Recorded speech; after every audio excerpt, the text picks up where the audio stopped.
The view in the figure is from above a plane mirror suspended by a thread connected to the center of the mirror at point A। तो किसी thread से हमने इस plane mirror को यहाँ से लटका दिया है, ठीक। अच्छा, इनिशियली क्या सिचुएशन थी?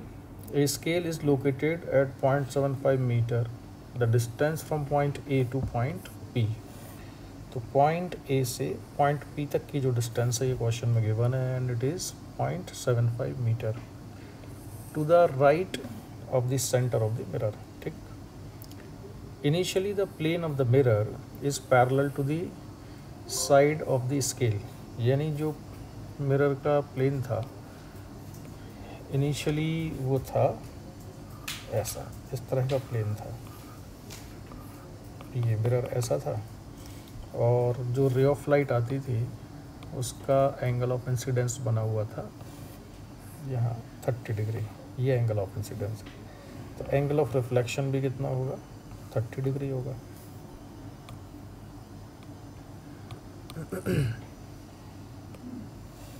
एंगल ऑफ रिफ्लेक्शन भी था 30 डिग्री। तो ये रे ऑफ लाइट यहाँ से इंसिडेंट हुई, ये यहाँ से चली गई, तो ये था 30 डिग्री।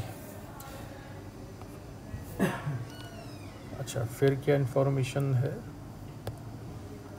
फिर इन्फॉर्मेशन दी हुई है क्वेश्चन में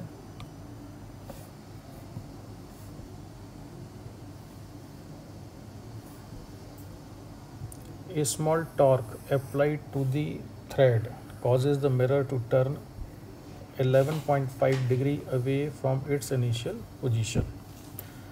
तो मिरर को रोटेट किया है 11.5 डिग्री से, यानी ये अगर मिरर था और ये है इसका नॉर्मल, तो मिरर को अगर हमने रोटेट किया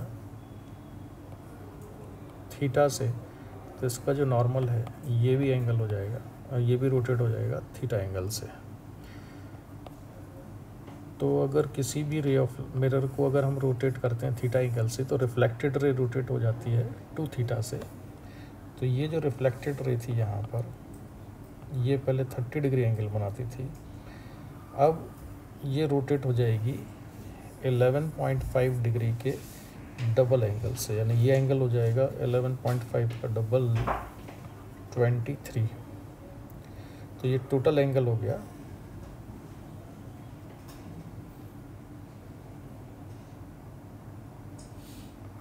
53 डिग्री। अब यहाँ से हम लिखते हैं 1053 इक्वल्स टू, अब 1053 हम किस में ले रहे हैं? ये 1053 के लिए हम ले रहे हैं ये वाला राइट एंगल ट्राइंगल। इस राइट एंगल ट्राइंगल में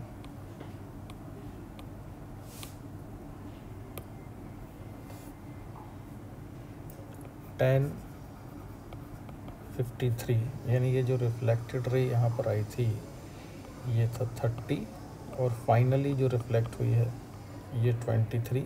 तो टोटल एंगल हो जाता है 53 डिग्री। तो 1053 इक्वल्स टू ये होगा परपेंडिकुलर, इसको लिखा हमने x और बेस क्वेश्चन में ऑलरेडी गिवन है यहाँ तक का, ये डिस्टेंस है 0.75।